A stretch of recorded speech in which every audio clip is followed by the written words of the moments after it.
Hey, we'll hop right over here. Let's pull up the, we're going to go to speedrun by accident right here. So, are we? Maybe not. Let's hop over to our screen, and maybe some people will join in right here. I'm going to pull up some RStudio. We can do some normal curve related problems. We can do some for loops related problems, but all of this good stuff right here. We were doing some stuff last time. It looks like we got some for loop related stuff on the screen right here. So if you hop into the, if you hop in right now, feel free to ask a question. We're on ultra low latency today, so hopefully we have some people join in here. And we're just taking all the questions you have related to statistics. So yes, let me do this. Let me call the stream. What if I can change the name of the stream? Edit name of stream. Let's do this. Online statistical help. January 29th. Online statistics help. Let's see if anyone's here. Oh, we're unlisted. Let's make this public. And let's save this. So we have 5 people watching now. There we go. So now it's public. I wonder if that fixed. Maybe people weren't seeing it. Let's see if people are in the chat right here. It says 5 are watching. So we don't have anyone there yet. So maybe up. Hey, for Stat1 Project 1, can you use RStudio, or do you think using Jump would be better?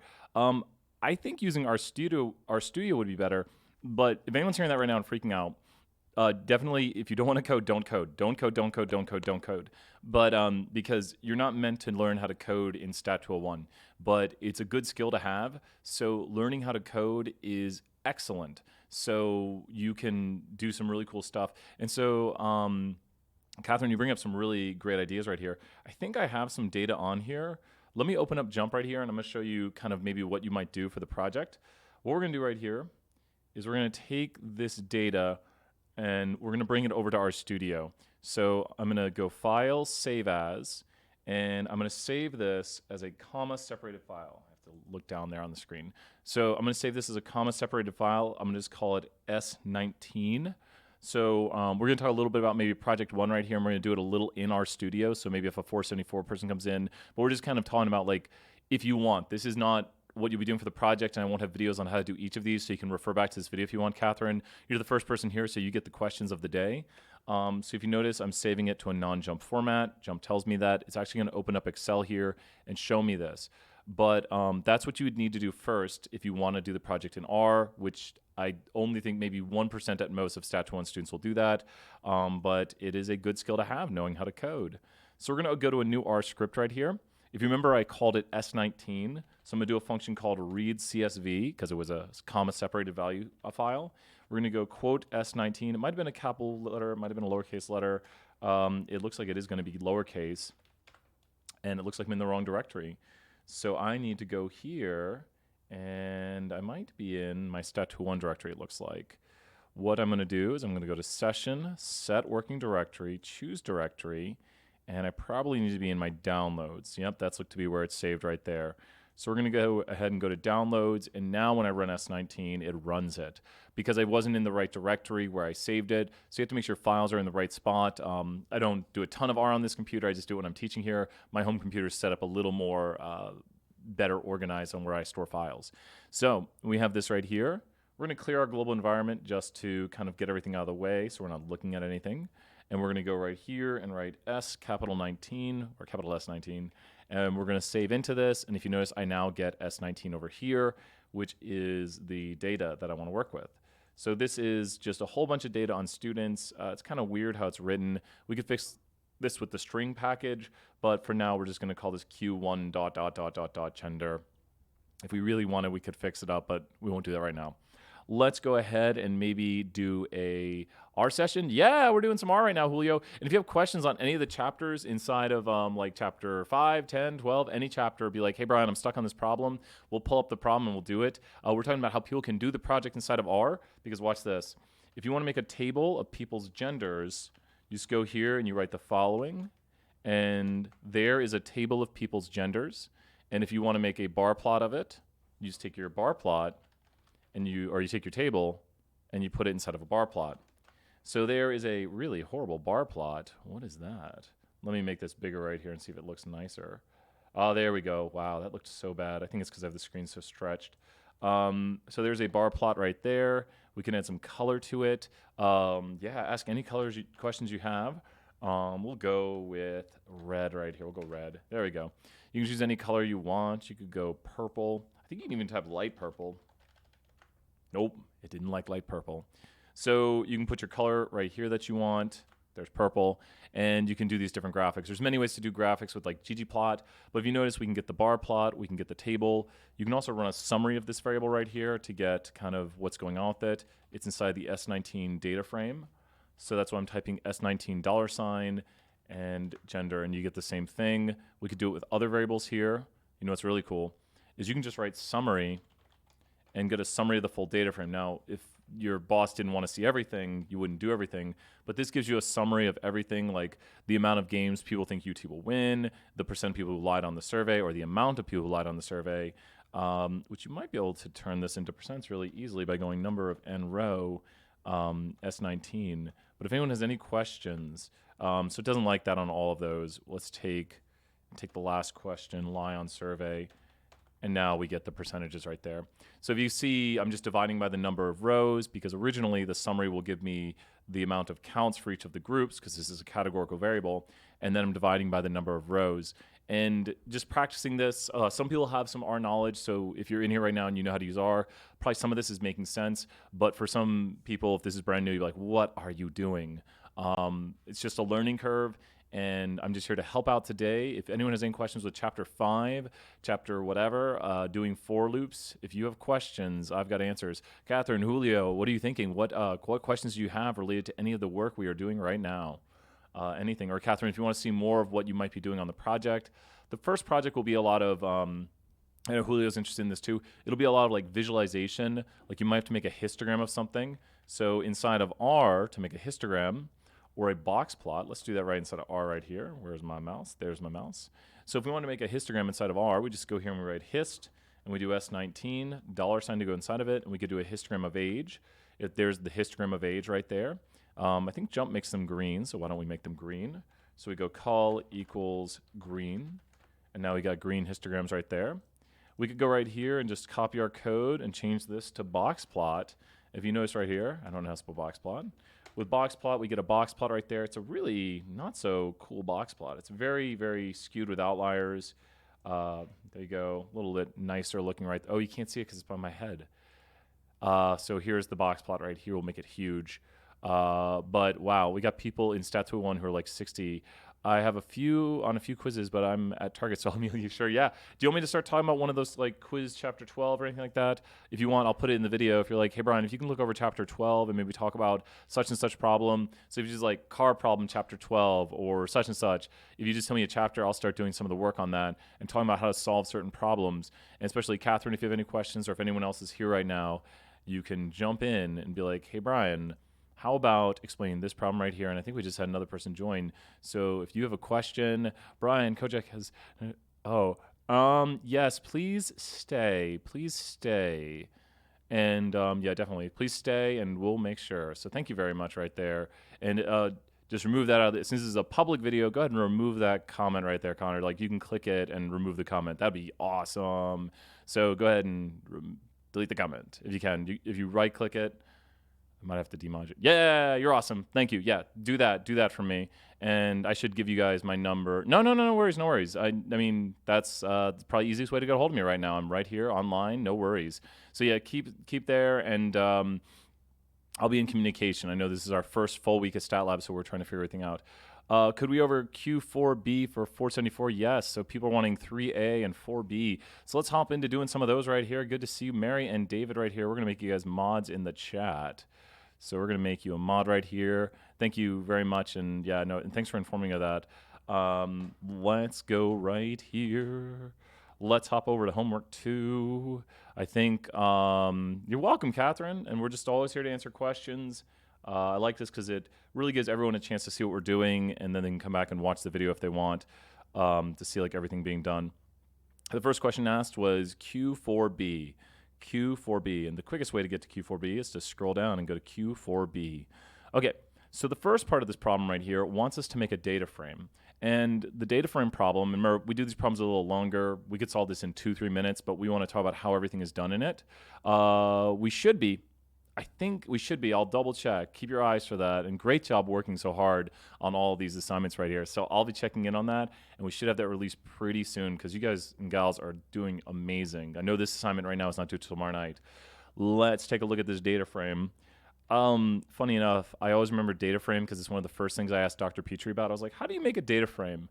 And now I look back on them like, how did I not know how to make a data frame?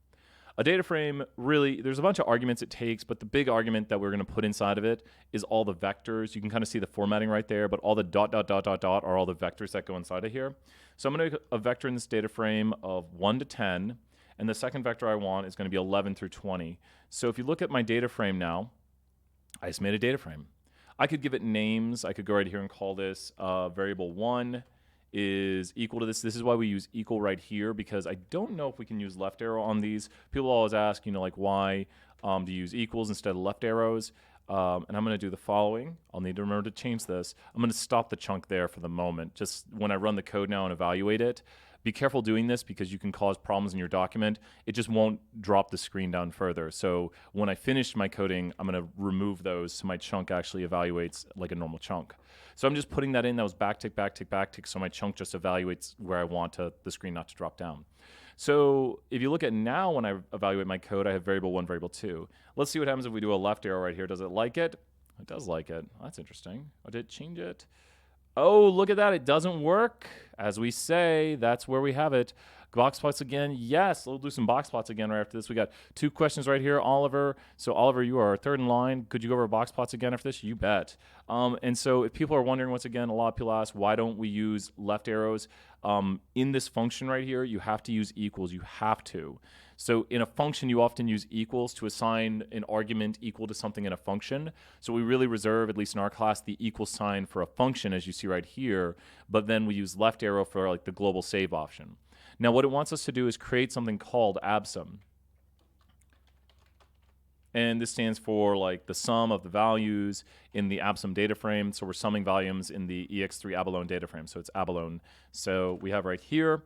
And this is not the right answer yet, but I do have a data frame created. We can confirm this. Where's my, here it is. Went way too long there. Go here and go there. There we go. We can confirm that we've created this data frame right here. If I go back to the environment, we have created the ex3 or the abalone data frame. And what I'm going to do now is I'm going to click this run all chunks above button, and that's going to load in the data frame because I needed this ex3 abalone data frame. I'm going to write over my absum data frame right here. Now this is not what we want yet, but I've created one variable called variable 1, and I've created another variable called variable 2. I want the first variable to be called, I think this one's going to be rings, and rings we'll worry about in a moment, but this one's going to be AVG weight, and this is the easy one because the average weight one, we're just going to put zeros in here for a moment, and the quickest way to do this is just to put 0 and it'll repeat 0, or you could repeat 0 as many as unique values there are. But the quickest way to do it is to put 0, and for that whole column, this is literally going to take, let me make it very clear what this is doing. It's going to take this second column right here and turn it all into zeros. And it never hurts to just go ahead and kind of run this and see what happens, because now that second column should all be only zeros. And that's what we do by putting just a 0 there. You could rep 0 the length of the data frame, but 0 will just replicate if you put it in as one value. So now we need the unique values of rings, because in this problem we're going to make a subset of each of the rings and take the average rate for each of the rings. The abalone is a creature in the sea. Apparently has rings. I think as it gets bigger, it gets more and more rings on it.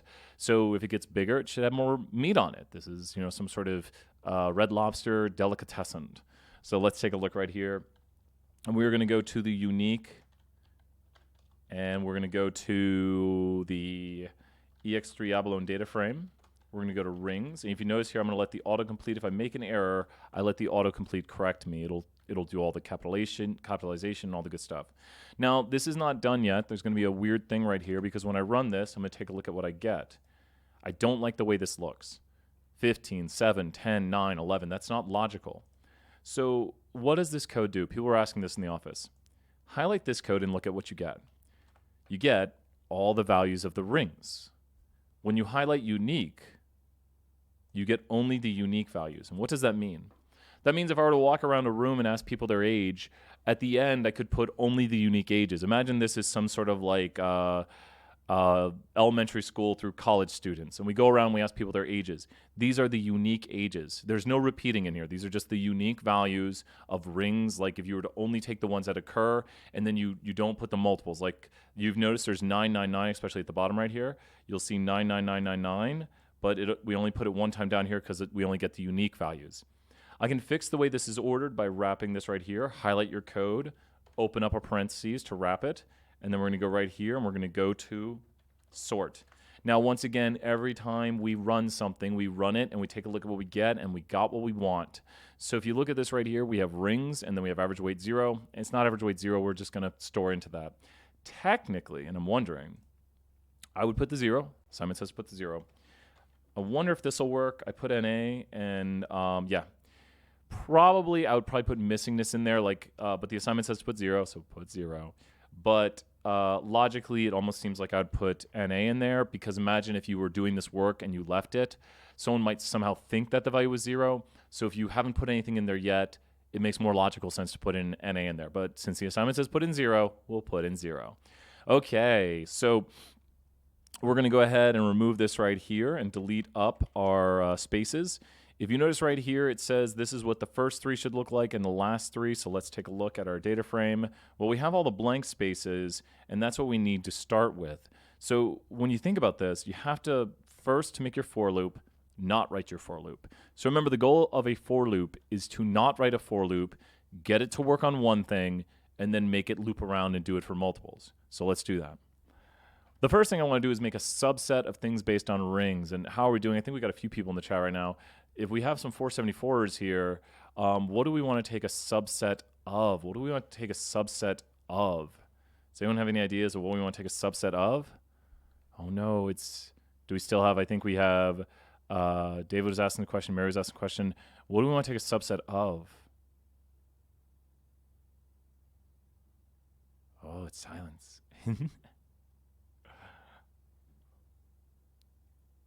I might leave part of this here because we lost the people, I think. So I might show some more hints, but oh no. Without anyone to tell me what to do, we're stuck. You might have to see.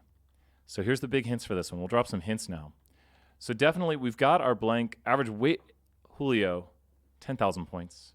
Julio, you are the hero. You're like the Batman. So right there, Julio says average weight. So we need a subset of average weight. Julio jumping in right there. We're going to go and we're going to take the EX4 data frame because, or EX, is it abalone? Where's that abalone at? There it is. Does everyone see it? That is the thing we're going to subset. And what are we going to subset on?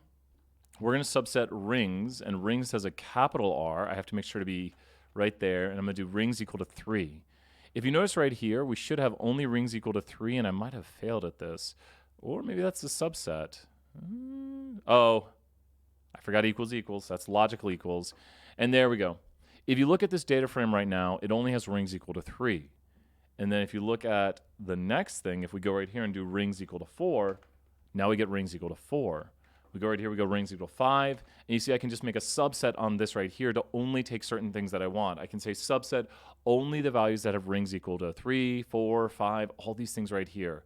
So we just take a subset right there, and we're going to store this in a sub. And if you notice that left arrow again right there, I'm just doing a left arrow, and that just takes it and drops it into there. So that becomes the subset. So if I literally double click this and run it, it's going to show me the subset of the rings equal to 5. So here's the big thing. Inside of our subset, and Julio was right, we want the average weight, and it's the meat weight. So, or it's whole weight, I believe. So here's whole weight right here. This is the whole weight of the subset. Let's go right here, and let's wrap this up and put a function around it. And the function we want is mean. If you notice, that gives me the mean of that subset right there. And this, I think this is a lot of big help right here. I might leave it at this and let you guys try to think about it. This is in one of the videos, so if you're stuck on this, I do the rest of this problem in the classroom. It's in the videos for the class also, so check that out. But if you notice how we're just Oh, yeah, it's pretty. If you notice how quick it is, Julio, it's like, oh, if we want the mean of this, we just wrap it in this. Please leave it there. David, what do you want? David's asking, please leave it there. Yeah, no, click on, I did this one on, what is it, Thursday of last week. I did this Thursday of last week, I believe. Are you to this part, David? How are you doing on all this, David?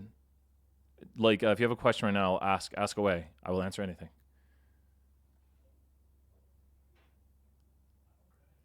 How are you doing on, if are you good on this? Does this get you to a, everything else is done for this week. Oh, you're done? You're done? And does this make sense now? Did this help? Did this get you over the hurdle? Because my goal is, I always don't want to do like every problem. My goal is not to be like, I'm going to solve every problem on Wednesday, because I hate for people to wait till Wednesday.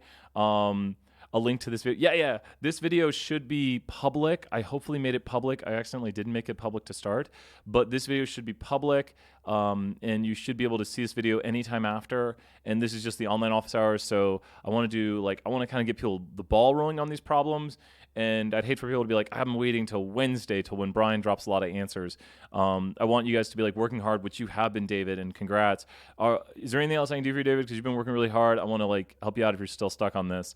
But if you're like, hey, Brian, how do I do this on it? Feel free to ask. And I know Mary had a question next, and then we have Oliver has a question. But great job. This is why I'm here with the online thing. You can always rewind and watch it. And it's really easy to see what I'm writing on this. It's really easy to see the screen. But great job. So if you're still stuck, be like, hey, Brian, I still can't get this to do this. Because the only thing we have to do now, if you notice we're writing the skeleton, the only thing we have to do now is assign this to a spot in Absum. So why not? I did this one in the video, so why not? We'll fully do this one again. So I'm going to totally complete this. It is in the video. But this right here, let's point to what this is doing. This code I'm about to write, that'll show the Absum data frame, because I created a thing called Absum. This right here will go to position 1, 1. If you notice position 1, 1 is that. This is row 1, column 2, which is a 0. Row 2, column 2, row 1. If you notice, it's just bringing up the positions in the row and the column of space. So we have to think about what we need right here. And what we could do is we could say, let's go to, this is where it gets tricky. We want to go to, let's make it even easier. We want to store into the average weight. If you notice when I do the $sign, it goes there. And right now, all these things are zeros. If I do this, it shows me the first 10 average weights, which are 0. So that's just saying, show me the average weights inside the data frame, just so you can see what I'm looking at. It's just showing me all these. 1 was showing me just this one, and 1 through 10 was showing me all the way down to the 10th value. So that's what happened when I ran this right here. So right now, I want to technically store into the first one if I run this with rings equal to 3. This is where it gets tricky, because there's not always this relationship where you can just subtract off 2 on it. You can't just take and subtract off 2. This code will work. If you notice, I ran the code, and now I run Absum, and let's go what we get. Everything is still zeros, except we go down here. Where's my mouse? There's my mouse. Look at that. We have the first one right there. Now, what we need to do is we need to change this so that it goes to the amount of rings. This is the tricky part. We need to go to, let's go right here. We're going to go to the Absum, and we're going to go to rings equals 3, and I'll explain why this works. This code right here is a logical check. Equals means logically equals. Maybe. I believe so. Mean sub whole weight inside unique. Maybe not, Mary. You might need to send me your code, but keep looking at it. See if it's working and tell me if it's working. If it works, it works. This is a logical check right here. And now this is a big thing. How do we turn the logical into positions? So you should be saying in the chat, or should be thinking it, how do we turn the logicals into positions? To turn the logicals into positions, we put it inside of a which right here. Now this is going to return the positions of the trues, and there's only one true. So when I run this, if you remember my code from earlier, all I had here was 1. Nice job, David. All I had here was 1. And so this right here is where the true is. So the true is in position 1. So when I run this right here, it returns the true, or returns the position of the true, which is 1. So actually my code right here looks good to go, because when I run this, it does it. And now all I need to do is to show that this is going to be my skeleton. I'm going to do the following. I'm going to go right here, and I'm going to save I into 3. This is just kind of our preliminary work. This is how we write for loops. I'm going to change that to I and that to I. So I run this, and then I change I to 4, and then, oh, I didn't run that. Well, it was already saved. I change I to 5, and it's going to do this for me right here. Like, if I look at Absum now, let's just click on it like an Excel spreadsheet, and look, it's done it. And I wonder if, let me do this. Let me click over here and see. I've never done this. I'm going to change it to 6, and wait, there goes that. There goes this. It changed. Did you notice it change? You can rewind the video and see it change. It actually stored it in there. So we could do the same process again. Watch as I change 7. There's that. And now I'm just subsetting. And now I'm going to do the average weight. Watch where average weight is for 7. And boom, there's the average weight. So you're watching it happen right here. You're watching me do the for loop by not doing the for loop. Now let's do the for loop. This right here is my skeleton. We can delete this I off of here because we don't need it. That was just us seeing if it works. We tested it out on the first few cases. It's working. So now we just have to think how this is going to work. We're going to grab all this code. We're going to cut it. Then we're going to type 4, and then we're going to paste it into here. So now we've got our for loop ready to go. And there's a really neat button up here. If you highlight your code, and if you go to code and you go to reformat code, it'll fix your formatting and make it look really nice. So what do we have right here? Our variable is the name holder we have. I think someone in the chat can tell me, what is the name of my variable? What is the name of the variable that will be changing as we run this code? What is the name for 1,000 points right here? What is the name of the variable that will change as we run this code? It is I. David, you are right. And then here's the tricky part. The tricky part is that it has to go through not 3 through 27. That might work. I'm halfway interested. Don't do this. Let's see what it does. It's going to get mad on one of the subsets because I think some of those values don't exist. It might have done it. It might just have not stored. It might literally have worked doing that. It's not good. I'll explain why. The reason is because when you look at the unique values of rings, and by golly, I think it worked. The unique values of rings sorted does not have all those values. But I think when it couldn't make a subset, it just didn't run the code. So it's kind of like we lucked out. But that's not really good written code. If you notice, we are missing value 25. So, there's no 25. And I think when it ran 25 and subsetted, it just didn't do it. What I just wrote, literally right here, do you see that vector of numbers? That vector of numbers is what I want to put right there. This looks like a lot of code. This looks ridiculously long. But all I'm doing is taking the values of rings, taking the unique values, and then sorting them. Technically, they don't have to be sorted, but it makes more logical that the loop would kind of run from 3 to 27 and skip any values that are not needed. And you might say, well, Brian, what's the problem with doing 25 if it's not there? Memory allocation, time allocation. Imagine if you were just say, well, our numbers kind of go from 1 to 1 billion, and we're missing a lot of numbers between, so let's just run 1 to 1 billion. Well, there are for loops that run that long, and if you don't take out the values you don't need, you're just utilizing computer time and energy that you shouldn't. So this is going to be the quickest way of doing it, that we don't do the numbers that don't exist. So we've done it right here. We run it again. We make sure it works. If you want to triple make sure it works, here's what you do. You close out of this right here, and we run everything above, and then we run our current chunk. And then we check using a head and tail on this. So let's put a head and a tail and a check in here. So we're going to do head of Absum.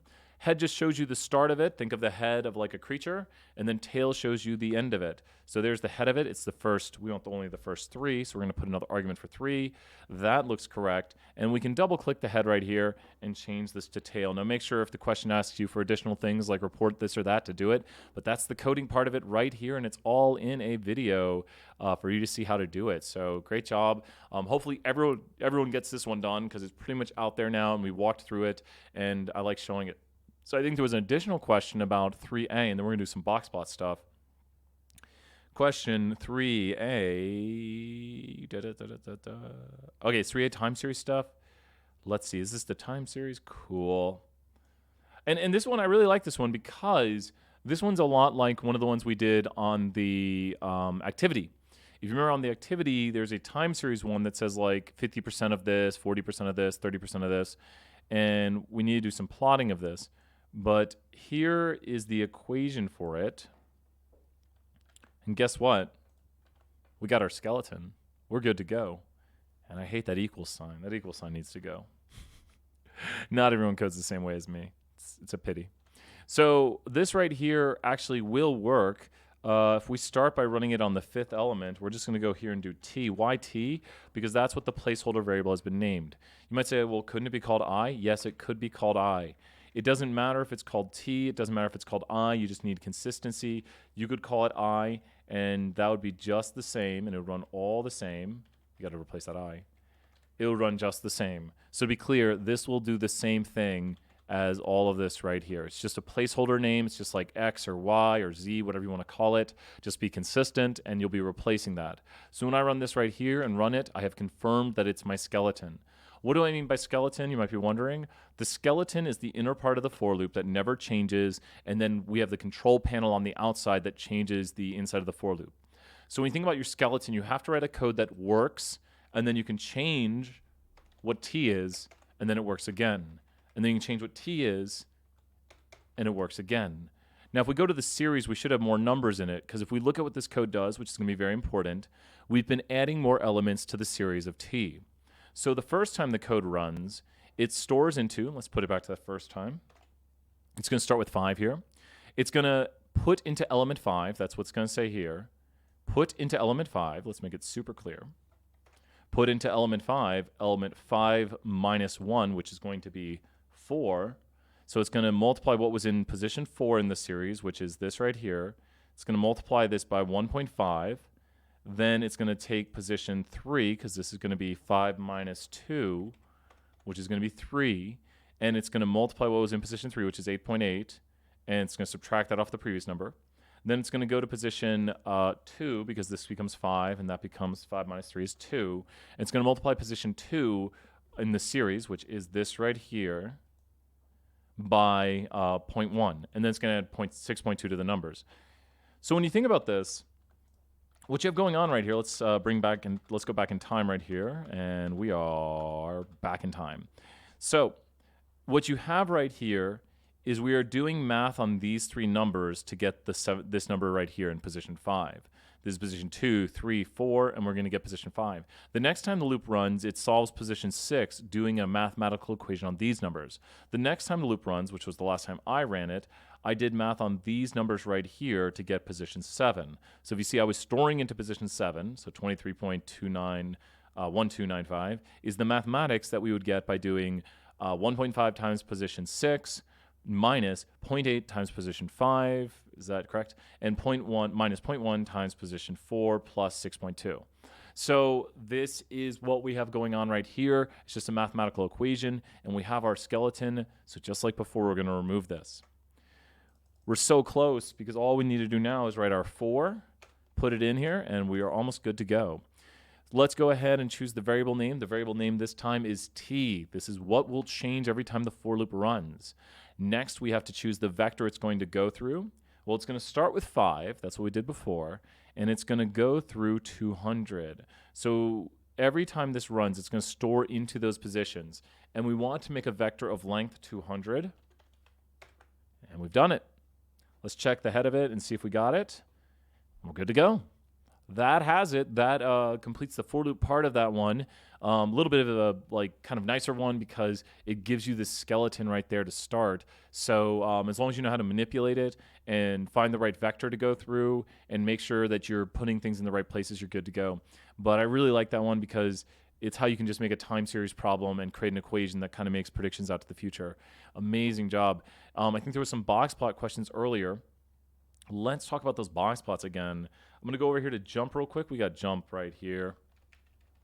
Make jump nice and big so we can see it. And box plots can be done in R and in jump. A box plot is a univariate display of quantitative data. But you can do side-by-side box plots to make bivariate displays. So we're going to go here and go to Graph Builder, and let's go to Gender. And we're going to put this on the X variable. And let's do high school GPA. Let's see here. Oh, we don't have box plots yet. But look at the button right there, box plots. So you can notice some differences right here. We're going to click done. And here we are. So here is, and I wonder if I can do colors. Probably under customize. See, it's so funny. It's like you would think point click's easier, but I know the argument inside of R is just col equals. And I'm like, why is there not? Why can't I just click a button? Continuous color theme. Sure. That didn't change anything yet. Okay, let's do this right here. What do we have? Oh gosh, look, it's so awesome. There are some great things about jump right here. We're going to go ahead and pin this. And if you look at right here, it's going to tell us where the maximum is for males. Let's make it a little closer to the male distribution. Actually, we're going to make this super huge so we can put everything on the screen. Okay, so this is the male data right here. We're going to put that right there for males, females. And this is the female data right here. There we go. And maybe, you know what? Let's try to find a good spot. There's the female data. There is the male data. It looks like the maximum excluding outliers. Really? That's what it does? Oh, I don't like that it does that. You have to hover over this. So it's actually reporting when you do that the maximum excluding outliers. That right there is the true maximum. And this is kind of neat things you can do inside a jump right here. Oh, almost had it. And it does the minimum excluding outliers. Okay, we're just kind of making a really nice presentation right now. If you notice when you hover over a point inside a jump, hopefully I get the right point right here. It's very close between the two. I think that is the right one right there. That's the minimum for females right there. And then we got a minimum for males. Someone had a 0 GPA right here. So this is the minimum. This is huge right here. This is something big for Stat 201. This right here, this output now, hopefully you can see they got a 0.1. A 0.1. Good job. 0.1 GPA. How do you take the data and put it into jump? This data right here, and I'll show it again. This data is already in jump, and I can send it to Oliver if you want. Great questions, and thank you for being here and asking the questions. If you have a new data frame, you want to just paste the data in. Oliver, are you doing like the baseball problem right now? Is there a specific problem you are working on? Because some of them, and I know how to paste a lot of them, I could pull it up inside of my Pearson. But if you're wondering how to turn a specific problem into a box plot, I could pull that up and I can show you how to look at that right there. Like you're like the baseball problem or chapter 4. Which one are you working on specifically? And we can pull that up if you want. Like I'll pull up a version of mine on here. If you do have data that's not in jump, fourth problem in our homework due yesterday. Okay, let me take a look. Let's do the fourth problem from yesterday's homework so everyone can get 100 on that. Thank you, Oliver. Oliver, I'm giving you 1,000 points just for being here today.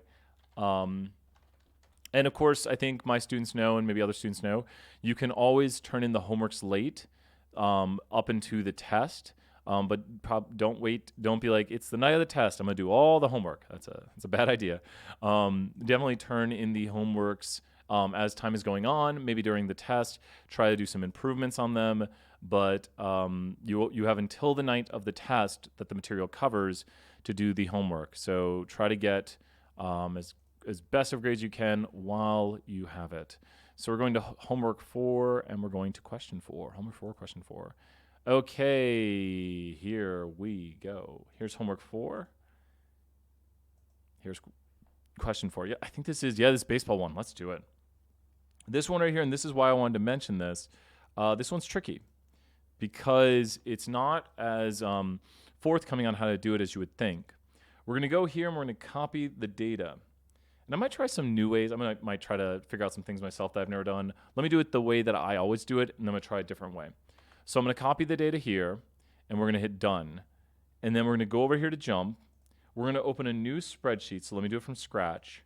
So we're going to pretend we just opened jump. Okay, just open jump. Go to File, New, and Data Table. You need jump. You definitely do. It's a great program. It's easy to use, and coding's great, but point click is also great too. It's got its advantages and disadvantages. We're going to paste with column names. Now, a lot of people might have pasted without column names, and I kind of did that real quickly. Don't worry. You need to do what I did before. This right here on the right is incorrect because these red icons right here means it sees it as categorical. Copy with columns right there, 1,000 points. You know what I'm talking about. We want to make sure it has column names, and this is correct. If you make a mistake, don't try to fix it. It's harder to fix than it is to just repaste and paste with column names. I did the shortcut there, Control-Shift-V, paste with column column names. So now we've pasted with column names. So once again, you can go up here to the edit and paste with column names. Don't click inside the worksheet. Just, I'll show you from scratch again. Open up a new worksheet with file new worksheet. Let me show it. I'm afraid someone will be like, how did you do that? Data new worksheet. So now we're going to full screen it. We're going to go edit, paste with column names. And now we're going to do this. We're going to go to tables, and we're going to go to stack. We're going to double click this, and we're going to double click this. We're just double clicking these average ones right here. We're not going to click the leagues. Now we're going to delete off League A and League B. Make them go away. Okay, now we're ready to go. Now all we need to do with this new data sheet is go over here to Analyze or Graph. Either one works technically. And we went to Graph Builder. We put this down here. And we put this over here. We're going to stretch this out because it's a little window right now. We're going to turn it into box plots. And there we go. We can see League 2 right here and League 1. So you can see, looks like League 1 has a little bit of a right skew. I hate that they say it has a right skew, but I think the answer always is that it has a little bit of a right skew due to this longer whisker, even though Q1 to the median is pulled out a kind of bit weird right there. Oh, wait, Oliver. What do you want me to start over with again? Sorry about that. Do you like paste the data in, pasted all the data? Okay, let me slow down here. You ready? So once you have the data, here, I'm going to go back in time. Thank you, Oliver. Another 1,000 points. Slow me down. Be like, you went too fast. I'll redo what I did. So I'm going to go here to tables. Then I'm going to go to stack. Tables, stack with the data pasted into jump. Tables and stack. And make sure you have those blue icons when you go to stack. Make sure they're blue. So you should be seeing some blue icons right now in table and stack. I want you to double click average runs game. And I want you to double click average runs game 2. So take a look back at the YouTube video and you should see that we have right there just the two average run game and average run game 2.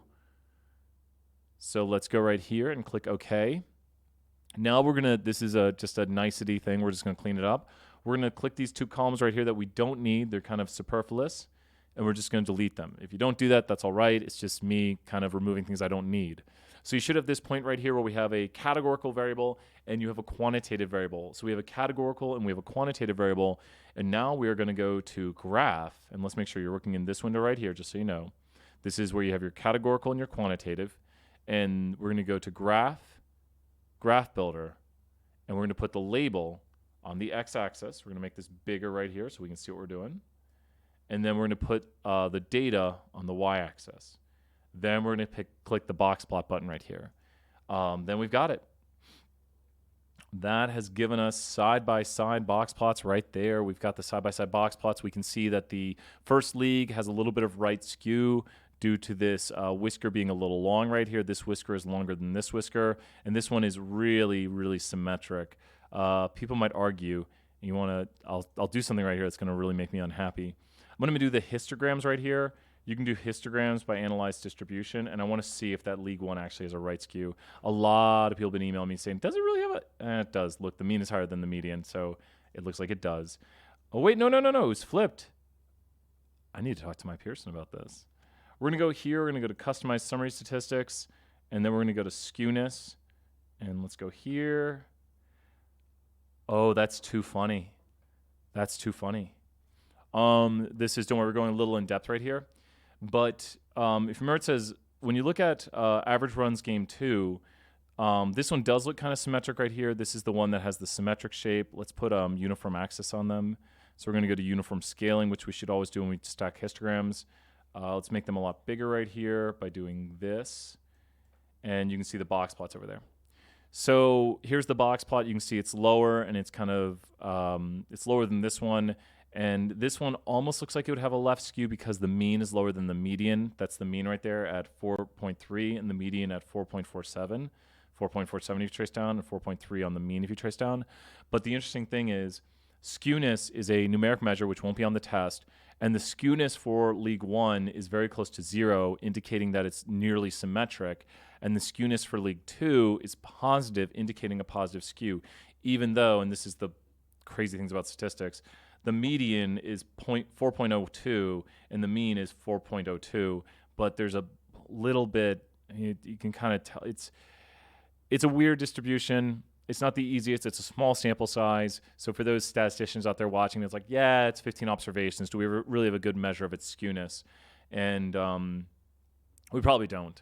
So they're saying it's right skew because of this whisker. They're calling out this whisker right here and being like, that's right skew because of the whisker. They're calling this one symmetric because of the shape of the box plot. They're both mildly symmetric or mildly skewed. They're not perfect examples of either one. So don't worry, on the test, we like to go more specific. Oliver, did this help you out? Did you figure it out from there? If you're stuck on anything, say, hey. I'm going to try something real quick because I'm wondering if I can do it without stacking the data. So let me go back to the original data right here. And here's the original data right here. So let's go to graph. I don't think I can do it in Graph Builder here. Actually, I think I can, because I think I can put this on the y-axis. And can I put two things on it? See, it does. Oh, no, I think I know how to do it. Ooh, am I going to get two different colors? That'd be cool. Did it a second ago. I wanted to do what it did up there. Look at that. We did it. Cool. Let's start with some senses and whiskers. If you look at this right here, we actually have the box plots. They're stacked the wrong way. I had never tried that, but we actually have League 1, League 2. And let me try one more time here in Graph Builder because we should be able to get vertical ones like it shows us. I think I just have to put them. There it is. It has to look like that. There we go. And then we go right here and we click and we've done it. So that's actually the quickest way to do it. You don't have to stack the data. I'd always kind of wondered about that, and it's actually, in my opinion, a little bit nicer because you get the two colors for them right there. So in truth, that's the quickest way to do it. I figured there was a way in Graph Builder by putting the variables somehow on the y-axis. So we got it right there. So the question about the whiskers and the fences. So the fences are actually never, ever, ever, ever, ever something that we have to really draw out. We should know where they're at, though. Let's talk about that. So we should know where the fences are at. Let's go ahead and take League 2 and figure out where its fences are at, and maybe drawing this out right here might help. So we need a little bit of the mathematics on this to figure out where the fences are at. And it's not a super fun equation, but we'll still do it. Okay, I'm going to grab this data right here. I'm going to bring it over into Word so we can talk about where those fences are at. So let's go right here and grab this data. And let's jump into Word, and let's open a new Word sheet. And so what we have to do on this, to figure out where the fences are at, we have to figure out the IQR first. So to figure out the IQR, we go right here, and we've got, can anyone tell me what the IQR for this data is? You guys should be like, oh, please put an IQR question on the test. We're like, please ask us what the IQR is. And you'd be like, the IQR is 0.45. This may be Chapter 4, but could you go over y minus y bar formula and what? Yes, Nacho Bear, we will do that next. Also, hi, good to see you right there. Let's make you a mod right there. I like that name, Nacho Bear. So make you mod. So we'll do that next right here. We're going to do some chapters, Chapter 5 technically, and that is the formula for a z-score, y minus y bar over standard deviation. And maybe I could do some Chapter 5 related to that, and we'll do that next. So if you notice right here, we do get the box plot. And what we have right here is a formula. Let me zoom in, go down a little bit right here. So the formula for this is going to be Q3 plus 1.5 IQRs is equal to upper fence. And Q1 minus 1.5 IQRs is equal to lower fence. So when we do 1.5 IQRs, we have to figure out what 1.5 IQRs is. So let's bring out our calculator. Yes, that's crazy huge. The IQR is the numbers I've highlighted. Their distance between. IQR is just the range of those numbers. It's just the big number minus the small number. Think of it as a range. Range is max to min, so you just look at the difference. So all we're going to say is how far apart of those numbers. The mathematics on it is 4.25 minus 3.8. That is how far those numbers are apart. And now we're going to multiply that by 1.5. That is 1.5 IQRs. So guess what we're going to do? 0.675. Let's go back here and go to eraser, and let's erase this part right here. It's the same thing for both those parts. So 0.675 is the number that goes in there because that's 1.5 IQRs. I first figured out what the IQR was, and then I did 1.5 times the IQR. So now we know kind of where to go, and all we have to do is put in Q3 and Q1, and we're almost good to go. Q3 is going to be, let me erase that little dot right there. Go away.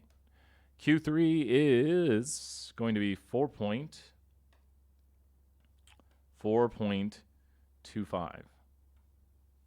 Q1 is 3.8, and so that makes the lower fence. So tell me if I get these wrong. Why does it like to do that? I'm going to cheat. No, I can do the lower one very easily. That's 3.125. And let me push my brain to do the upper one. The upper one is going to be 4.925, I believe. Someone can tell me in the chat if I got these wrong. So if you look at where these would be at, it's literally going to be like the upper fence is going to be right about somewhere in here. And the fence is where outliers would begin. The lower fence at 3.1, and this right here is 3. If you're wondering, these bin widths are a quarter. So this is 3.25. Did I make a mistake? Sorry, I'm late. Where is the 0.675 from? Great question. Great question right there. That is found via going, we get the IQR. The IQR is going to be 4.25.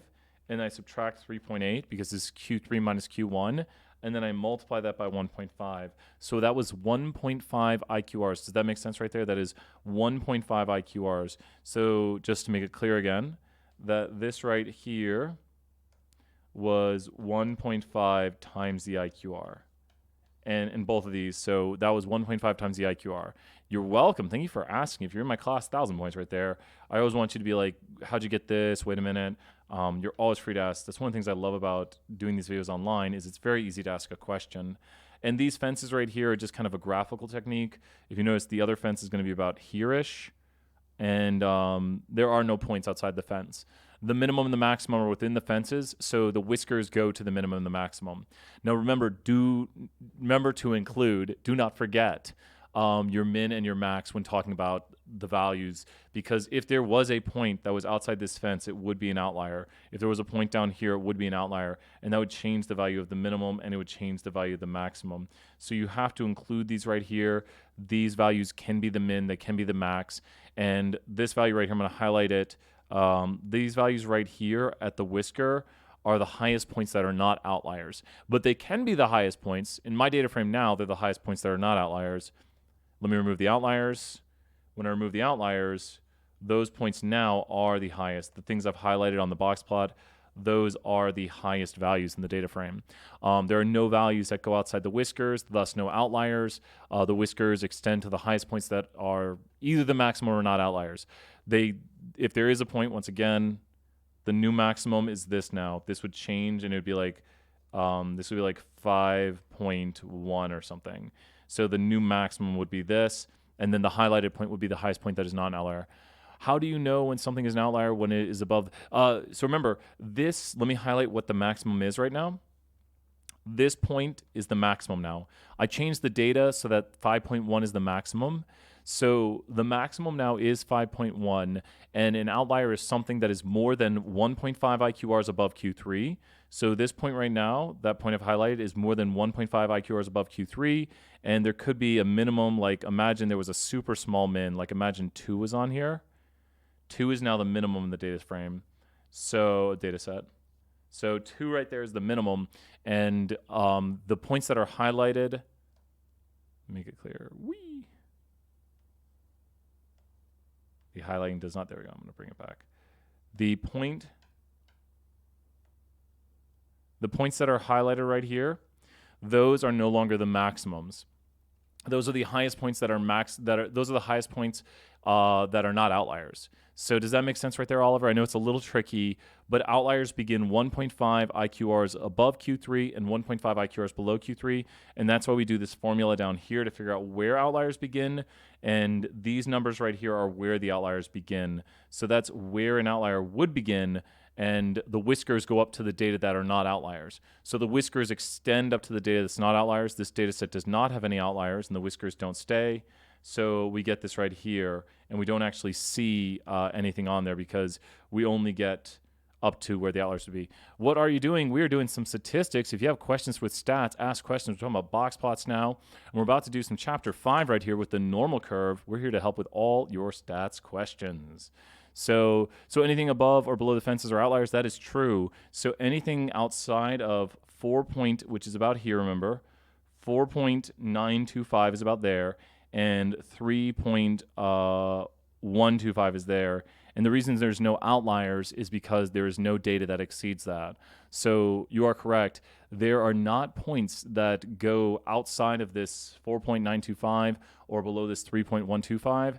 And so, yep, we do not have any outliers in this data. Does that make sense?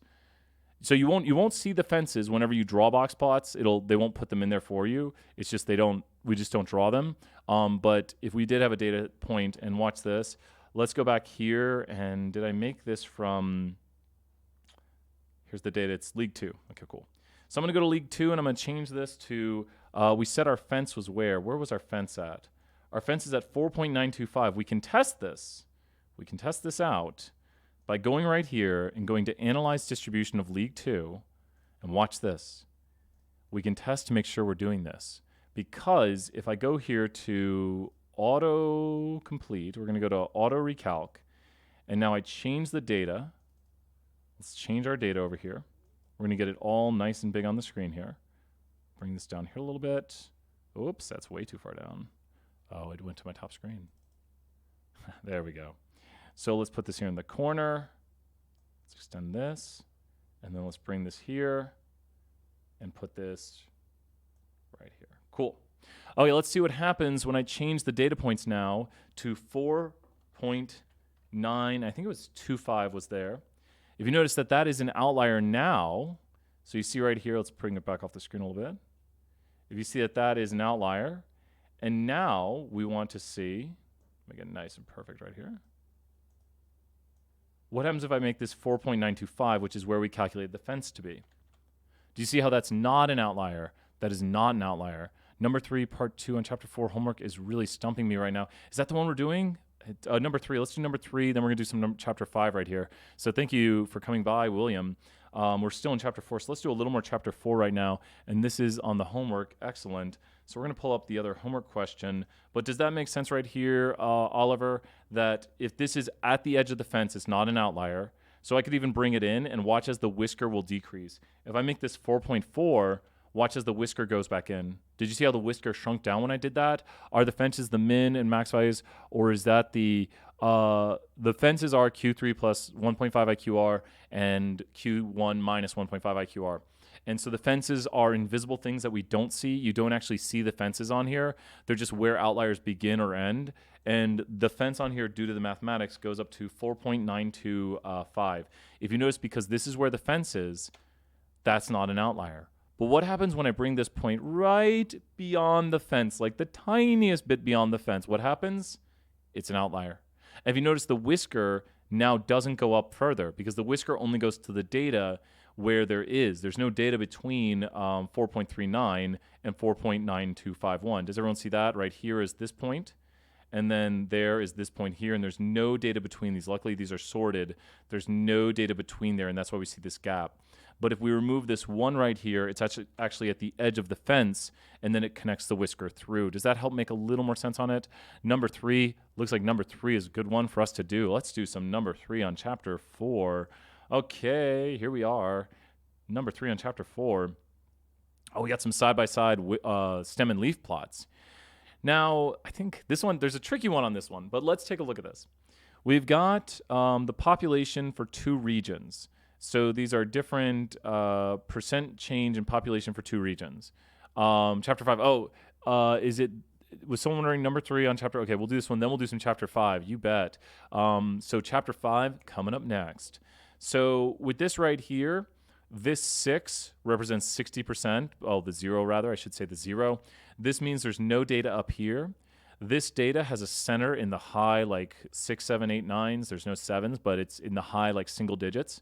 This one has a modal area here in the low teens. And what do I mean? If you think of this as mountains, let's see this right here. It might help if we go and kind of look at this as a picture. We can do better than that. Good deal. Let's take this picture and let's bring it over here to a Word document so we can play around with it. And we want to take it and we want to twist it. And look, if you can see, we've got two mountain ranges here telling us there's a bimodal distribution. So we got a little bit of an outlier right there. We don't like that color. Let's go back to, it's hard to see. And here we are. So we're going to go and do this right here. And we've got a bimodal distribution. You see a mode right here in the 20s and a mode right here in the low teens. Low teens because this is like all those numbers are 10, 10, 12, 13, 13, 14. These numbers, this is the number line right here, so don't read the number line. Only read the stuff above the number line. It's kind of like if I were to have a histogram right here and I were to draw bins like this and I were to put like 5, 6, 7, 8, 9.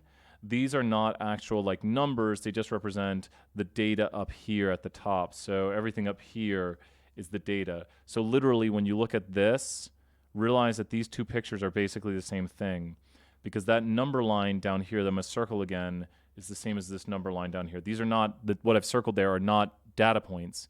The data points are, let's make it so clear, let's erase everything. The data points on this are where? The data is here, that's the data, and the data is here. If you notice, there's a very different distribution to it. The bottom distribution is unimodal. I was about to say singular modal, is one mode, is unimodal and is centered in this area right here. That's where mode 1 is, and there's only one mode. And the distribution I put up top, these are really outliers. And this is like a one mode, and this is two modes, so we get bimodality to it. So there's bimodality. So we can see what's going on right here. And once again, this is just a number line telling us what all the numbers mean. And then finally, we're going to hop back to the question right here. We need to look at our key to tell us that 6/ means 60, and that's in region 2. And this 1/ over here, 0, means 10. That's 10, 10, 10, 11, 12 in region 1. Each one of these numbers, such as like this 0 is 10, that 0 is 10, that 0 is 10, you just have to connect to this right here. So let's take a look. Which of these, tricky box plots. So let's take a look. One thing you can do is you can eliminate some of these because they don't have the right data, I believe. I'm going to zoom in on graphic C, and graphic C goes up to 12, it looks like. Does everyone see here the maximum for this one is 12, so that looks to be good. But now let me look for one that's wrong. I think this one. Graphic B has region 1. You can see region 1 in the background. The maximum for region 1 is 12. That looks like the maximum is like 17 or so. So this graphic's wrong. Graphic B is wrong. We've eliminated graphic B. Let's check out graphic D. Oh, graphic D, look, it also, region 1 right here goes up to about 17. So that also has to be wrong because region 1 goes up to 12. We're so close now. We're just between graphic A and graphic C now. We've eliminated it down to 2 graphics. How do we eliminate now? Let's find out. The maximum here in this one, is that 60? Looks to be a little higher than 60. I think that might be wrong. Hopefully, maybe that is 60. That's 42 right there. And this one goes down to, people might be saying, we figured it out, Brian. Oh, did you? Oh, no. We'll be doing chapter 5 here in a second. I'll do that problem anyways. You're on the next, you got the next. That whisker looks way too long right here, and I'll explain. The whisker can only go 1.5 IQRs above Q3. And if you notice right here, the box is an IQR. So that looks to be about 2 IQRs above. So that looks to be way too long of a whisker. I believe this one is an outlier, and they're trying to point to that by putting it so far above. So that is an outlier right there. So it was tough between those two. Distribution 1 is tightly clustered, and region 1 is unimodal. Region 2 is bimodal. The distributions are, and this is the one that gets me. I think it's fairly symmetric with region 2 has an outlier. It's either fairly symmetric or right skewed, and it is fairly symmetric. That's a tricky one. It looks like they're a little right skewed. Let's do some chapter 5. William, is there any, I'm going to pull up chapter 5 now. But good questions on that one. That is a little tricky because skewness can be a little subjective. We can do it numerically like we did before. But I understand sometimes if someone, and you're always free to debate these things, be like, Brian, here's what I thought and why, and I might give you the points back. I do that a little bit here and there. So I want you guys to be debating it. I want you to maybe think, was it graded correctly? That's a big thing. How about some chapter 5 right here? Let's see. But great job. I feel so bad. People got it done. I mean, I feel great. I feel amazing. You got it done. It's like you guys don't need me. No. Okay, right here. Deborah's score on the stats midterm was a 67 points. Oh no. The class average was an 81 and the standard deviation was 7. What was her z-score? So when we do this problem right here, we need to remember what a z-score is. A z-score is how many standard deviations you are above or below the mean. So Deborah is how many points below the mean? She, if we do this right here, people were asking about the formula earlier. One of the best things you can do is write down this problem in notation. I'm going to write it down over here in notation. Let's do it. So it said that Deborah scored a 67. That means y equals 67. It said the mean for the test was an 81. It said the standard deviation was 7. So a z-score is equal to y minus y bar over s. And we've got this basically. So let's add a green pen right here so we can have the answer in nice green. And so the answer is going to be -2 equals to 67 minus 81 over 7. If you notice, that solves to 14 over 7 or -14 over 7. Just so you can see right here, it would be -14 over 7, which is equal to -2. So she is 2 standard deviations below the mean, and you can see it right here because one would be 74, and she has a 67. No, let's not let that happen. So she would have a z-score of -2. Next one we have here, the mean weight of a breed of yearling cattle is 1,127 pounds. Suppose that weights of all such animals can be described by a normal distribution with a mean, and it doesn't say mean, but that's what the first number is, of 1,127 and a standard deviation. So I want to point out some stuff right here. We're going to grab this problem right here, and we're going to go to landscape mode and make sure you know the notation. So whenever you have a problem, especially on the test, knowing the notation is a huge help. So we're going to drop in right here. And remember, if you've joined in, feel free to ask a question. I have no questions after this, so your question will be next. So whenever we get a problem like this, let's zoom in a tiny bit here. The mean weight, so when it says mean weight, we want to go here. We can use the population notation for that. That's mu. Right here, this notation is normally distributed with a mean and a standard deviation. That's what that stands for right there. And then it has observations. This is kind of your first observation. You call it y sub 1, and that's still y sub 1 right there. We're just calling it first observation and second observation. You don't have to use the sub. You can just call it, this is my first observation, this is my second, because you could just do, y minus y bar over s, or we're calling it mu and sigma right here for population. The difference between y bar, and I'll mention that briefly here, y bar and mu means you have all the information. You've collected data on everything in the population. And S means you just have a sample. And it says the mean weight of a breed of yearling cattle is, so it seems like they know the answer. It does seem like a mu and sigma.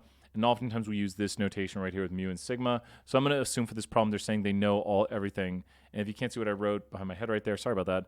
That is a sigma right there. And that's the just the kind of an O with a little tail at the end of it. So this problem right here, how many standard deviations from the mean would a cattle weighing 1,000 be? So when you think about this, look at the mean. And one of the best ways to do this problem is to draw it out. So we need to draw our distribution. Am I out of the way of it? It's pretty good. I think it was 1,127. We draw our standard deviations. Technically, we only need to go down because we're looking at 1,000. Now, the standard deviation was 54. Doesn't hurt to double check, but I think it was. Standard deviation was 54. Good. So now we're going to put in here, we're going to subtract 54 off of this. Practice drawing your normal curves like this. Practice these problems like this. 1,127 minus 54. And now we're going to put this number in here, 1073. And then we're going to subtract another 54 off of that. And that's going to give us 1019, I believe. And we're going to subtract another 54 off of that. And my brain is slowing down right now. We'll just do it on the calculator, double check. So we subtract 54. We get the number we got. And we subtract 54. We get the number right there. 965. Okay, so we got 965. Now, the reason I did this is because we can see where 1,000 would be. 1,000 is going to be right about here. And I guess it does say 1250, so it doesn't hurt to draw the other side of it. So we want to go 1127 plus 54, and we get 1181. And then we add another 54 to it. And we get 1235. Ooh, it's going to be a close one. And so with this right here, you can tell that the 1250 cattle, move ahead of the way, the 1250 cattle is going to be right about here. And it's super close, but this one is slightly more unusual, it looks like. It's a little further away, just a little. They're both pretty unusual. They're both more than 2 standard deviations above or below the mean, so kind of unusual. Let's take a look at the problem again now. With this right here, how many standard deviations is it below the mean? This is where a lot of people make a small mistake. You need to simply do observation of 1,000 minus mean, observation minus mean over standard deviation. Now this, we want to put in how many standard deviations is it below the mean, so it wants us to round to 2 decimals, and the answer is 2.35. Now I know you're saying, Brian, it's negative, but it's already saying below the mean. It did not ask for the z-score. So it didn't say what is the z-score. It said how many standard deviations is this below the mean. Now the z-score is negative 2.35, but that literally means it's 2.35 standard deviations below the mean. A very, very quick way of doing this last part of the problem is that you can see, you don't have to put, yep, you got it. You can see that the 1,000 is further away, and so the 1,000 is 127 away, and the 1250 is 123 away. So the one that is more unusual is the one that is further away from the mean, and that's got it for that problem. I have a favorite one. If we can do my favorite, we're going to go to the quiz. Here it is right here, favorite question. And with this question right here, oh, we got the perfect one. So easy. These are all z-scores right here. If you notice, it says z right here, and it says z greater than 2. So what we need to do is we need to practice. You can get a lot of practice doing these problems. Bring up your new notepad and go ahead and start drawing what z greater than 2 will look like. So when we draw the normal curve, we're going to go right here, and we're going to put 0 at the center. And if these are all z-scores, we're just going to go up 1, 2, 3, and down 1, 2, 3. We're going to go 1, 2, 3, negative 1, negative 2, negative 3. Now my goal is to do z greater than 2, so I'm going to put a line right there, and then I'm going to shade the curve with some cool like space graphics. And now I've done the probability of z greater than 2. So I have now achieved the graphic I need right there. So let's go ahead and let's take a look. If we have a graphic that looks like that, do we see any graphic that looks like mine? And the only one that is shaded to the right, let's see my graphic again. There's my graphic. And what do they have? The only one that looks like mine is this one right here. Let's check that answer. Now, the thing is you might be thinking a number in your head. You probably know the 68, 95, 99.7 trick. So you might be thinking, Brian, if you have 95 between here, let me show it on my graphic.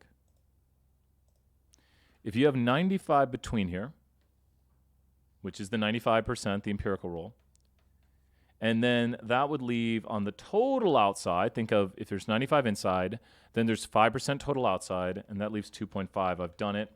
Problem solved. We got an A. Let's go ahead and turn it in. You can hear the sarcasm already. We're good to go. We're going to switch back to here, and we're going to put in, let me decrease one font size. We're going to put in 2.5%, and it says wrong. Now, why does it say wrong? Well, the empirical rule is an estimate. The empirical rule is based on pretty much just rounding the percentages a little bit. The actual numbers are 68.27, 95.449, and 99.73. But there's even more decimals after that. I've only told you to about 2 or 3 decimal places on each one of those. You're not meant to memorize 68.27, 95.449, and 99.73. Now, frankly, pretend I didn't even say those. If you start using those numbers, people are going to get confused. I actually did it in a class, and the teacher told me I was wrong. And I was like, no, I'm more exact. And they were like, what are you doing? That's me. So how do you get the right answer here? Well, the right answer is going to be about, I believe, 2.28. Or maybe it's 2.26. I think that should do it. There we go. How did we get that? Well, 1, I've done this problem a lot. It's my favorite problem. Remember that. But 2, we're going to go here to a new web page. And the web page we're going to go to, I'm going to drop it in the chat, is the David M. Lane applet. So let's drop the David M. Lane applet in the chat. If you're wondering, it is in the video right now. So here's the David M. Lane applet. And don't leave the video, but check it out. So if you remember what we have z-scores. We're going to change this to the z-scores right here. And now we have the z-scores on the curve, and we're simply going to go above 2. And when we go above 2, it's going to give us, oh, it was 2.28? So I did 2.26, I think. And it gave it to me. I think I said 2.28 first. It gave it to me. I was close enough. So you have to put the z-scores in. Let's look at what I have. Let's slow down a little bit here. On this curve, I have z-scores because it has a mean of 0 and a standard deviation of 1. By virtue of this having a mean of 0 and standard deviations of 1s, all of these are z-scores. You don't have to put in z-scores. You could do our problem from before where we had the yearling weights of cattle, and look, it drew out that same distribution I did by hand a moment ago. So you can check your work by doing it by hand and then doing it here, and you could answer questions like, well, what % of calves would have weights below 1,000? If you notice, that's where we did above right there. So you can do above, below, all that good stuff right here, and go to below. And so you can see this is where the z-score of 2.35 was coming from, and we were drawing this out on our own before. But to go back, we're not doing context problems, I call them. We're doing z-score problems right now. So we're doing above 2, and we drew this out before. Now, I know this is super quick and super easy and really nice, but on the test, it helps to know how to draw these things and also helps to know what the applet is showing you. People always say, well, how are you going to test us? We can show you pictures from the applet. We can show you applet pictures, and that's what we can do right here. So let's look at the next problem on here and see what it says. It says the z-score below 1.75. So 1.75 is going to be on the right side of the curve, and we need to shade below it. So let's take a look. We need to look on the right side of the curve and shade below 1.75. This is the right side and shaded below 1.75. So this drawing is already done for me. You can do it yourself if you want. Doesn't hurt. And now we get the guessing game. I love the guessing game. So we get to guess what this area is if we want. Well, think about this. If you drew this picture, that's a lot of area right there. You should be like, that's a pretty large portion of area. And I would say it's between, I believe it's between 95 and 97.5%. I believe that's right. I'm trying to think of the numbers I know in my head. That's between 95 and 97.5%. And it's probably closer to 97.5%. So we're going to go 97.12%, and we're wrong. We get one more attempt at this right here. We're going to go 96.92%. Oh, we're wrong again. Those are just guesses. Let's be serious here and hop over here to the David M. Lane applet and try it for real. Now, the number we should get should be kind of close to this. We're going to go below 1.75. And how close was Brian? The answer is it was 95.99%. So if you look at my guess right here, not too far off. It was 95.99%. 95.99% right there. And that should give us the right answer. Hopefully I don't make a mistake while I'm doing this, lest I lose because I used my first 2 attempts to guess. So I was about 1% off, which is a pretty decent guess.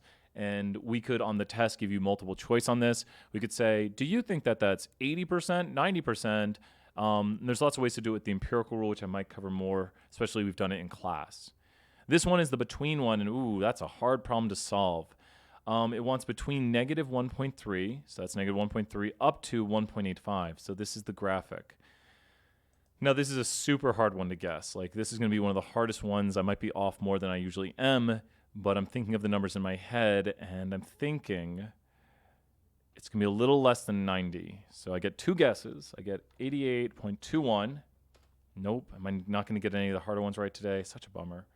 And let's change this. Let's go to 71. And the answer, oh, no. So I want to point something out that makes this problem a lot easier. When you're doing this problem on the applet, this is the first problem, this is the second, this is the third.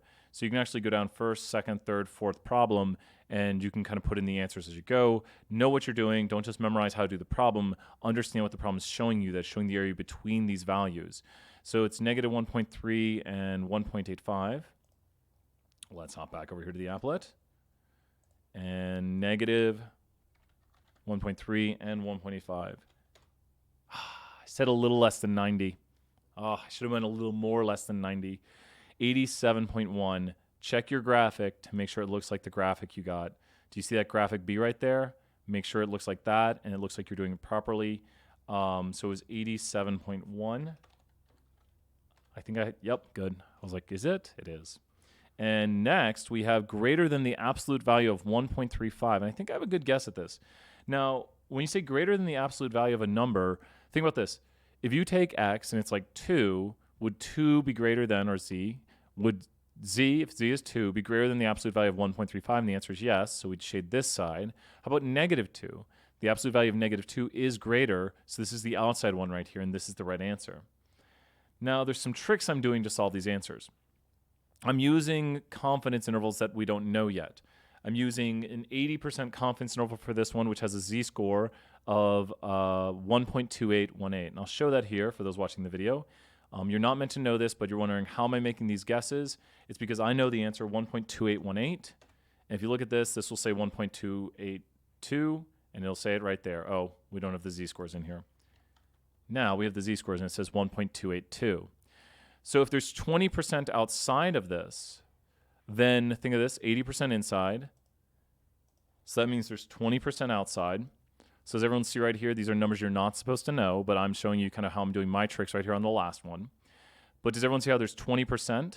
Now I want you to think, are we a little further out? Like, would you need to push those bars further out or bring them in? And the answer is push them out, which would mean there's less area. So I'm going to guess a little less than 20%. That's how I'm making my educated guesses right here. And I'm going to go like 17.2%. I want to get one of these right. And let's go. It falls off pretty quickly. 17.7. We got one. And I like that. So is negative 1.35. I think it was 1.35. I'm so happy about that. That's why I love that problem. It's a fun guessing game. So we have to go back here, and we have to go to the outside, and we have to go to,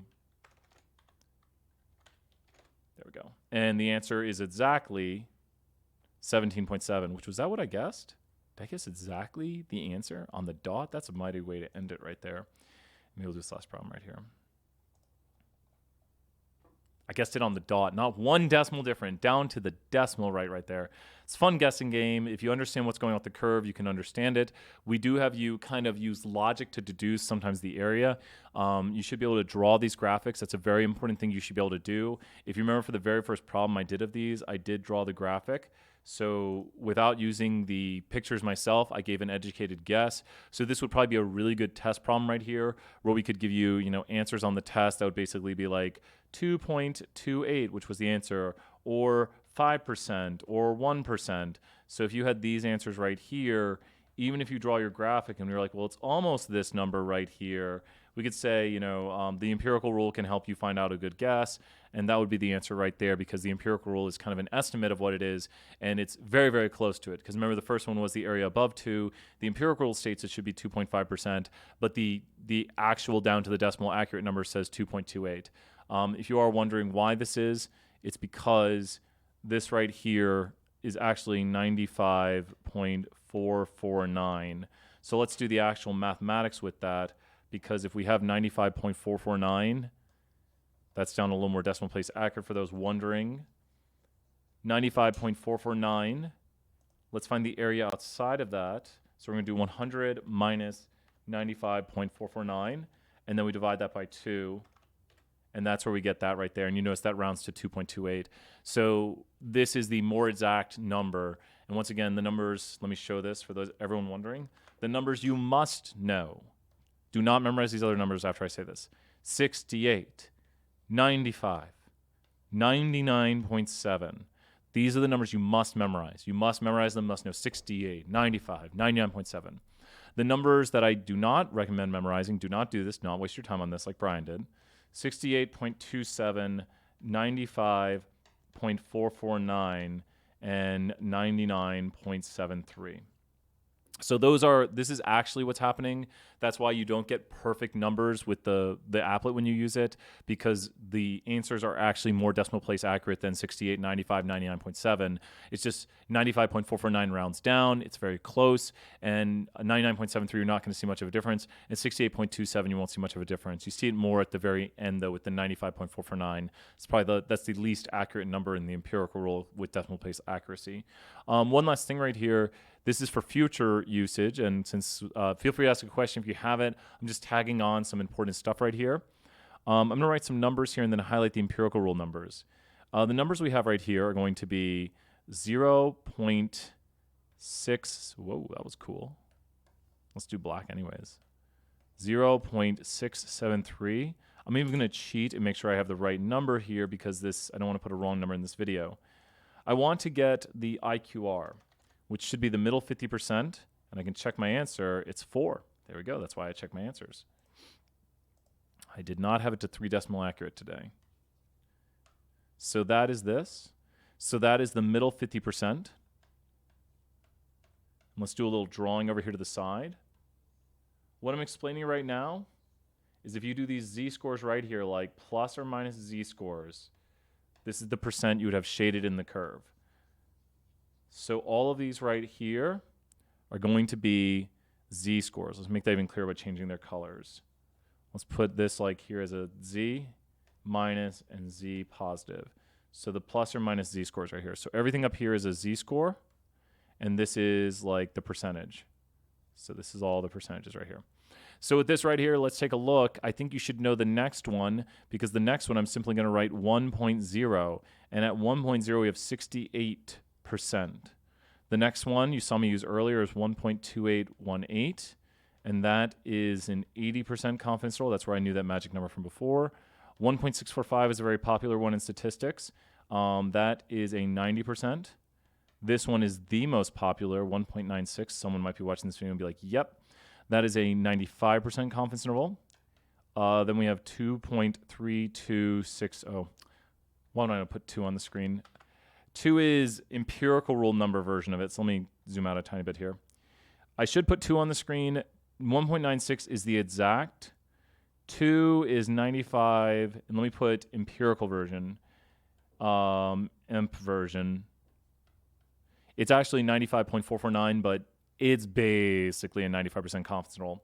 The next we have 2.3263, and that's a 98% confidence interval. Then we have 2.5758, and that's a 99% confidence interval. And then next we have 3. 3.0 is a 99.7% confidence interval. We'll just do empirical rule version. We're going to highlight these right here because these are in the empirical rule numbers. Just to make it clear that we're doing empirical rule numbers, the 68, 95, 99.7. If you notice as we go out further, it gets even wider. Now, the cool thing is the curve doesn't end. Curve doesn't stop right there. Curve keeps going. Curve goes for a long time. So let's go right here and go 4.0. At 4.0, I believe it's 99.99%. At 5.0, it's 99.9999%. At 6.0, I'm not just making these up. It adds 2 extra 9s each time. And there's the extra 9s right there. And at 7.0, it's 19. So on the 7th one, you add 199999999%. So if you notice, it's super unlikely to get outliers because 99.9999999% is contained within plus or minus 7 standard deviations. All you're doing is covering more and more and more and more and more and more and more of the curve, because at this point down here at the very bottom, you'd have something ridiculous, like you'd have a little tiny curve like this, and you would have your bands going out here to -7 and +7, and you'd be covering the bottom of this curve is down here. It's already flat to the ground at that point, and you'd be covering way outside the bounds of the curve at plus or minus. It's pretty much everyone. So this is a z equal to -7, and this is a z equal to +7. That's kind of just some cool stuff, if anyone's still watching, but knowing how it works and where we get the 68, 95, 99.7 from. Also knowing that the kind of the IQR would be in between 0 and 1 because it has to be the middle 50%. But I think that's got it. Are there any other questions in the chat? We had some really good Chapter 4 stuff today, some RStudio stuff today. I know the project is coming up next week, so I think next week's going to be really big with the online stuff. So if you have a question, drop it in the chat. I thank you, everyone, for being here. I'm just going to see how everything's going. We had some great questions today, and I really appreciate it. So I think we're good. We had like 12 people watching for a little bit. Wow. So we're doing some stuff. Okay, if that's got it, we're going to head off. And because it looks like I lost the viewership when I went to doing the crazy problem at the end. Good having everyone here. And that's got it for today. I'll see you tomorrow if you're online. And otherwise, I'll be seeing you next Wednesday here on same bat channel, same bat time. See you then. Bye.